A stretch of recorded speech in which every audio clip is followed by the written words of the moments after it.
Assalaamu calaykum waraxmatullaahi wabarakaatuhu dhammaan daawadayaasheena sharafta leh ee ku xiran janalkeena.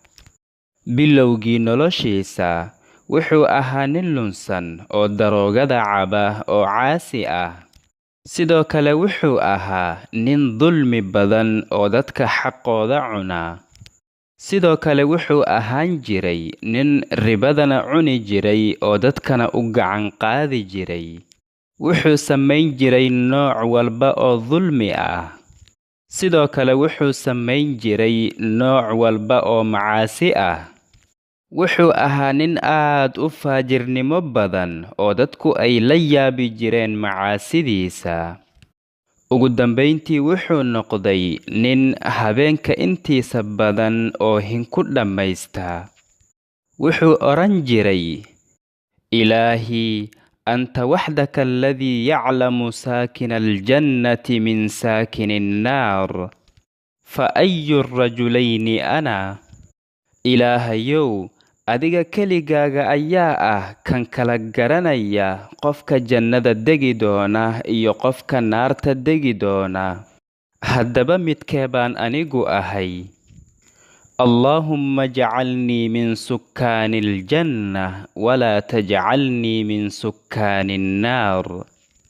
Wuxuu yidhi Maalik ibnu Diinaar raximahullah: maalin maalmaha ka mid ah ayaan waxaan jeclaystay in aan guursado oo aan ilmo dhalo. Markaas baan guursaday, kadibna waxaa la ii dhalay gabar yar oo aan magaceeda u bixiyay Faatima. Waxaan gabadhayda Faatima jeclaaday jacayl xad dhaaf ah. Mar walba oo ay Faatima soo weynaanaysay, waxaan dareemayay in iimaanku uu ku siyaadayay qalbigayga, oo sidoo kale macaasiduna ay ku yaraanaysay qalbigayga. Mar walba oo ay Faatima i aragto anigoo gacanta ku haysta weelka khamriga, intay ii soo dhowaato ayay iga leexin jirtay iyadoo weliba 2 sano xitaa aanan gaarin. Waxaadba mooddaa in Alle subxaanahu wa tacaala uu ku ilhaamiyey in ay sidaas samayso. Mar walba oo ay soo weynaanaysay, waxaan Alle subxaanahu wa tacaala xaggiisa u dhowaanayay tillaabooyin. Sidoo kale waxaan si tartiib tartiib ah uga fogaanayay macaasida. Ilaa Faatima cimrigeeda uu u buuxsamay 3 sano oo kadibna ay iga dhimatay. Kadibna waxaan ku laabtay meeshii aan markii hore joogay meel ka sii fog ama ka sii xun. Mana aanan lahayn sabarka si aan ugu dulqaato oo aan ugu sabro dhibaatadayda. Waxaana ku laabtay meeshaydii hore meel ka sii xun, waxaana igu cayaaray shaydaanka. Ilaa laga soo gaaray maalin maalmaha ka mid ah oo uu shaydaankaygu igu yidhi: maanta waxaad isku sarkhaaminaysaa si aadan weligaaga horay isku sarkhaaminin. Kadibna waxaan go'aansaday in aan is-sarkhaamiyo. Markaas baan go'aansaday in aan khamriga cabo. Markaas baan habeenkaas oo idil isku daldalayay khamriga ilaa aan ka cabay khamri aad u fara badan. Kadibna waxaan is arkay anigoo riyooyin ku dhex jira ilaa aan ka arkay riyadan aadka u layaabka badan. Waxaan arkay maalinka qiyaamaha, iyadoo qorraxdu ay mugdi noqotay oo badihiina ay naar isku beddeleen oo dhulkiina uu gilgilanayo oo dadkiina la isugu soo bixiyey maxsharkii qiyaamaha. Oo weliba dadkii ay kooxo kooxo yihiin oo aniguna aan dhexdooda ku dhex jiro. Markaas baan waxaan maqlay mid naadinaya oo ku naadinaya Fulaan ibnu Fulaan: halumma lilcarji cala aljabbaar.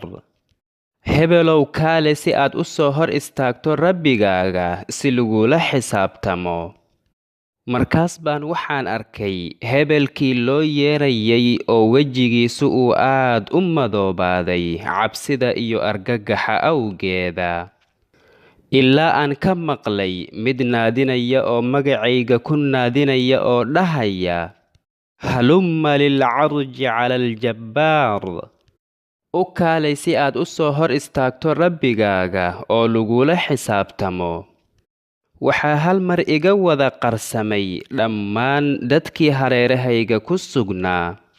Waaba iyadoo la moodo in hal qof uusan ku sugnayn barxaddii maxsharka. Kadibna waxaan arkay mas aad u weyn oo aad u xoog badan oo intuu afkiisa kala qaaday dhankayga u soo socda. Markaas baan anigii cabsi iyo argagax awgeeda cagahayga wax ka dayay oo ka cararay. Kadibna waxaan arkay nin oday ah oo aad u taag daran oo daciif ah. Markaas baan ku idhi, iga badbaadi maskan. Odaygii wuxuu igu yidhi, wiilkaygiyow, anigu waxaan ahay mid daciif ah oonan tabar lahayn, balse dhankaas ooga carar waxaa laga yaabaa in aad ooga badbaaddo. Kadibna waxaan u cararay dhankii uu ii tilmaamay, isagoo maskiina uu i ceyrsanayo oo uu isoo daba jiro. Kadibna waxaan arkay anigoo naartuna ay iga horrayso oo ay wejiga iga soo hayso. Kadibna waxaan is idhi, ma mas ayaan ka cararayaa si aan naarta ugu dhaco. Kadibna anigoo degdegaya oo maskiina igu soo dhow yahay ayaan dib u laabtay oo u soo laabtay odaygii daciifka ahaa. Kadibna waxaan ku idhi, billaahi calayk, ilaah baan kugu dhaariyey i badbaadi. Markaas buu odaygii xaalkayga intuu ka calool xumaaday iska ooyay. Kadibna wuxuu igu yidhi, anigu waxaan ahay qof daciif ah, sida aad arkaysidba waxba kuuma qaban karo, balse u carar buurtaas dhankeeda, waxaa laga yaabaa in aad ku badbaaddo. Markaas baan u cararay buurta xaggeeda, isagoo maskiina uu aad igu soo dhowaaday. Markaas baan waxaan arkay ciyaal yaryar oo kor saaran buurta dusheeda.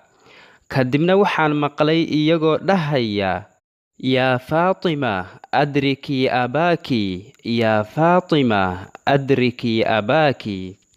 Iyagoo ula jeeda, Faatimoy, aabbahaaga ka gaar oo ka badbaadi maska. Wuxuu yidhi, waxaan ogaaday in ay tahay gabadhaydii. Sidoo kale wuxuu yidhi, waxaan ku farxay in aan leeyahay gabar yar oo dhimatay iyadoo 3 jir ah oo iga badbaadinaysa xaaladdan adag ee i haysata. Markaas bay gacanteeda midig igu qabsatay oo maskiina ku qabatay gacanteeda bidix. Anigana waxaa la imoodaa in aan mayd ahay cabsida iyo argagaxa awgiisa.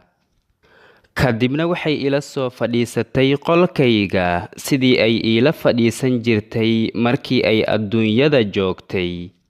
Waxayna igu tiri, aabbow, alam ya'ni liladiina aamanuu an takhshaca quluubuhum lidikrillaah. Waxaan ku idhi, gabadhaydiyey, bal iiga waran muxuu yahay maskaani? Waxay tidhi, kani waa camalkaagii xumaa, adiga ayaa korisay oo weynaysay ilaa uu ka sigay inuu adigaba ku cuno. Aabbow, miyaadan ogayn in camalka adduunyada lagu qabto uu qiyaamaha imaanayo isagoo jir leh? Ninkaas odayga ah ee daciifka ah ee aad soo arkaysayna wuxuu ahaa camalkaagii wanaagsanaa.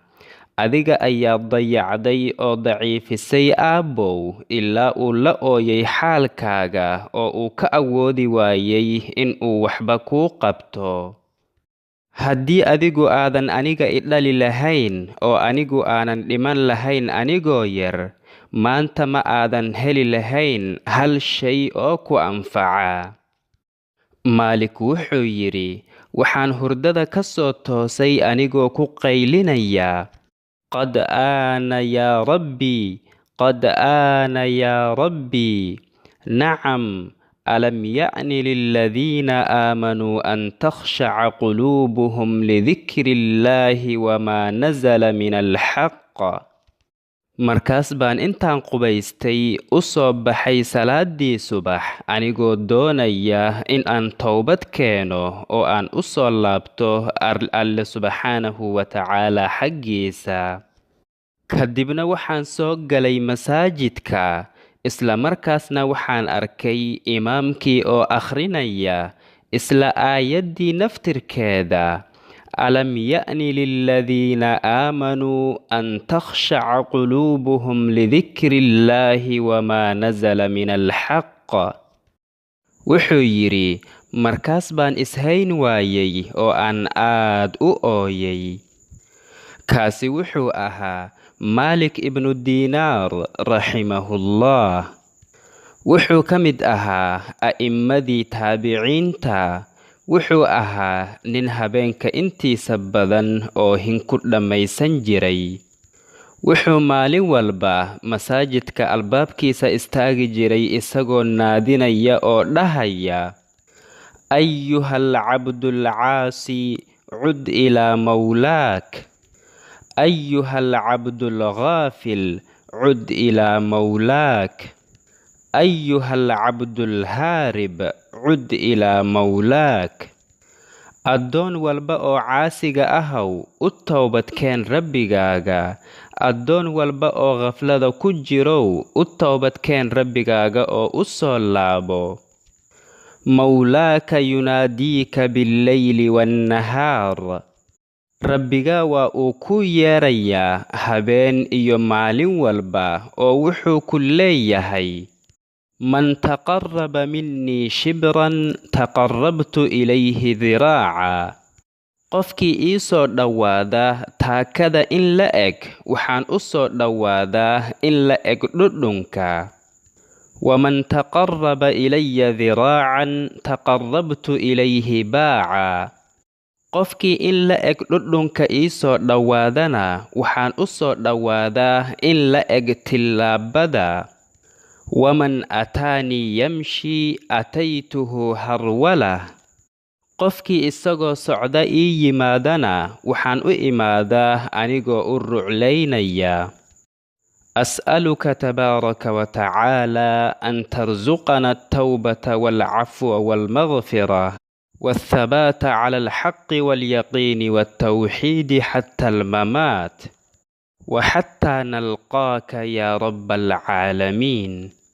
فاللهم اجعلنا من التائبين الخاشعين يا أرحم الراحمين. هذا والله تعالى أعلى وأعلم، وصلى الله وسلم وبارك على سيدنا محمد وعلى آله وصحبه أجمعين. والسلام عليكم ورحمة الله وبركاته. daawadayaasheena sharafta leh, ha iloobina muuqaalka inaad like saartaan oo aad la sii wadaagtaan asxaabtiina. haddii aad inagu cusub tahayna fadlan ha iloobin janalka inaad subscribe saarato si aad inoo dhiiro geliso, gambaleelkana furo si ay kuu soo gaaraan muuqaaladeena xiga.